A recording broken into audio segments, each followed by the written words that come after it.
Hi, happy December. I'm sharing with you today on behalf of Altered Pages, and we are in partnership this month with Just for Fun rubber stamps. So we're going to be using a fun rubber stamp. I'm going to show you a watercolor technique today. I have a piece of 140-pound watercolor paper. I just use painter's tape. It holds pretty good. You want to cut your paper a little bit bigger than the size that you want to use on your project. I'm going to be making a card today. I have some masks that I've cut with some sticky note just so that I can, of course it's going to be a winter scene. It is Christmas time, and so I want to be able to stamp and have the trees look like they're kind of back in the back. Okay, so I have just a regular pine stamp, and I'm using archival ink, and we're gonna stamp and then watercolor. They're gonna look like they're in the distance, so I tried using a mask with regular paper so that I could get it to stick good, but it's too thick and the bottom of your tree will not show up, and this sticky note's not going to work real good for a long time, but we don't need it for a long time. Once I get the trees in here where I want them, then we can take the mask off. Now the mask for the moon is a little more important, so we're going to start our watercoloring. I'm just using a number 8 round brush, and for my palette I have my clear block. I'm going to use some Peel Paint Distress ink. You can use any color dark green that you have for your trees, and I'm using the blue for the sky and Memento London Fog. And all you gotta do is just put it on your block, and it reconstitutes. Even if it dries up while you're using it, by adding your water to it, it will reconstitute. So here we go. We want the tree a little bit wet, and we're going to drop in our green. And the reason I'm using the London Fog is because I did not have a real dark green, as dark as I needed it. So I'm going to add a little London Fog to the green to help it. And I'm just kind of dabbing it here and there, because it is still kind of wet.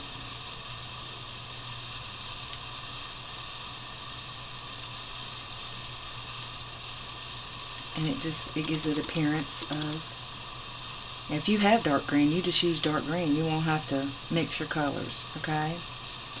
Now with watercoloring, each step has to be dry, okay, before you can continue on. So I will be right back. I'm going to heat set this. Okay, I'm back. That was quick. Now we want to make our snowbank. So I do have some water off to the side, clean water. We want the sky to be very, very blue. And you can go into your limbs of your trees, that's fine. I don't want these water bubbles that I'm getting here. And then we want, and I have it taped to a piece of MDF board, so I'm going to kind of bring my little snowbank down and back up. Okay, so that's your snowbank. So I do want the bottom of the trees to have a little bit. Alright, now you see that's too dark, but when you add water back to it, it helps smooth it back out, okay? Now we want the part around our moon to be fairly light because we want the moon to be having a glow. So I'm just adding water at this point. If you have masking fluid, you can use that for your moon. You can do that. I don't have masking fluid, so I'm just going to continue to use my little blues here. And I'm going to bring some water in here.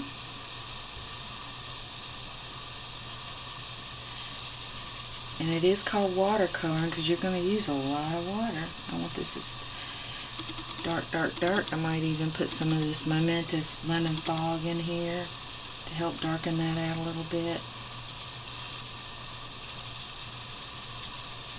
Because it is nighttime. Because our little fun stamp is a Santa Claus riding a sleigh. I may have put too much right there. I'm going to go back to my green right here.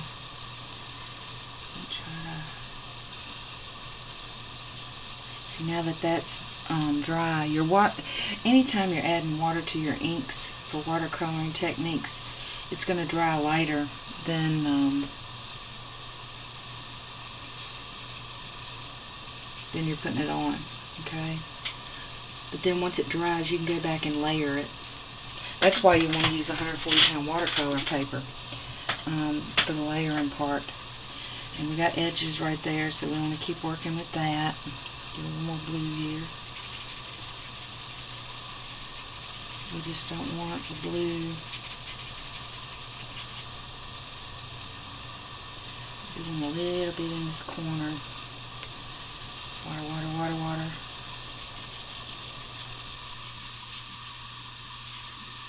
And while it's wet, if you get something wrong, you can always take a paper towel and blot it, and it will take away the ink, okay? So you can't fix boo-boos. Alright, so we've got a good snowbank right there. Alright, so now we want our second snowbank. So we're going to cut us another little mask. I just have these little ones. They do make big ones. And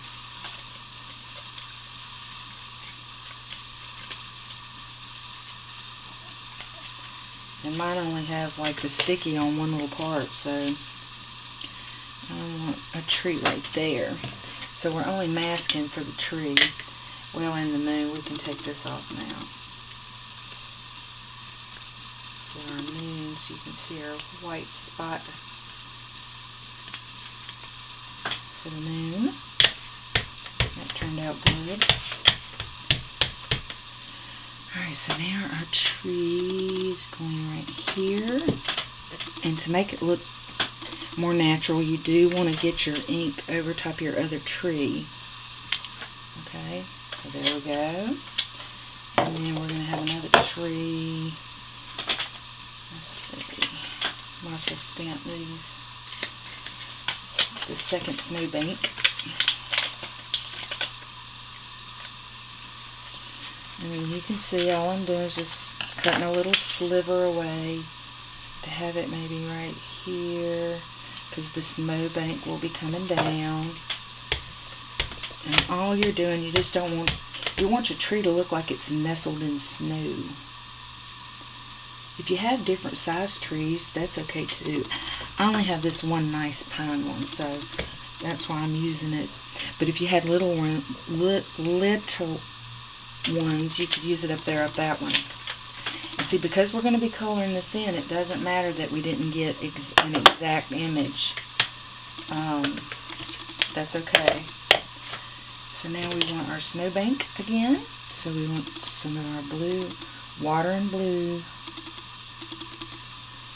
And just lightly, and then we'll come back and blend it. And a little shadow coming. Now pretty much clean your brush out and get fresh water so that you can blend your edge right here and kind of push it up.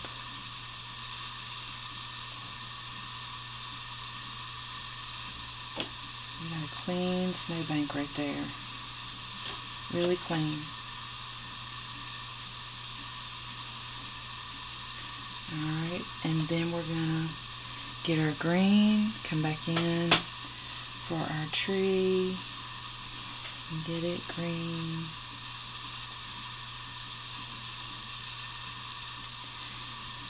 And a little London fog.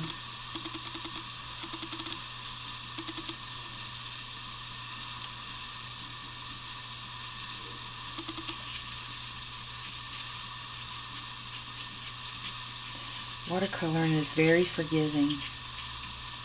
That's one of the beautiful things about it. And the more water you add, the lighter your color will be.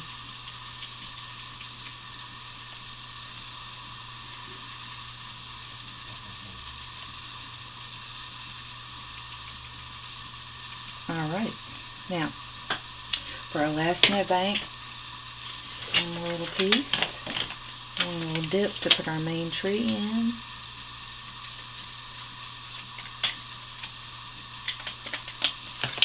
And our main tree's going to go right there. And we got our black stays on. Now on this one we're going to use almost the whole tree on this one.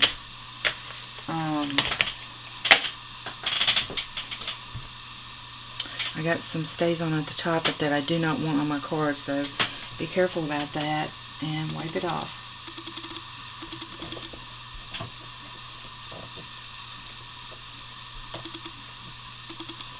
We want a crisp tree because this is our focal point. There you go. You got another snowbank right there. So we need our blue for our snowbank, and it will be coming up right here.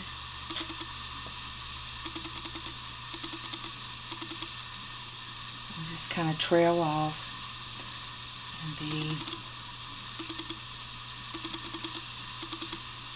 pretty cool, huh? Pick our green up.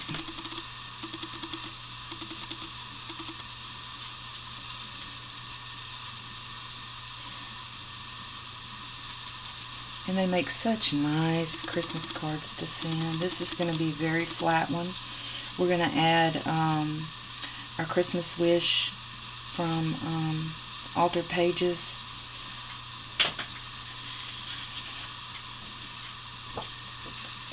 It's a vintage Christmas tag. As you can see, I'm going to use this one right here. And it says Christmas Greetings. And I'm going to have it tied to that little tree right there. I think that'll be cute. Add a little shading in with my London fog.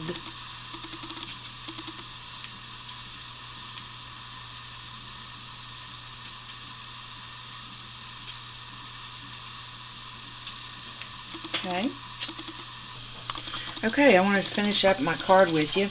What I've done is cut my base and I've applied, leaving just a fourth of an inch, it's not even a fourth of an inch, but did the dark blue to match my finished piece, which I have cut to size.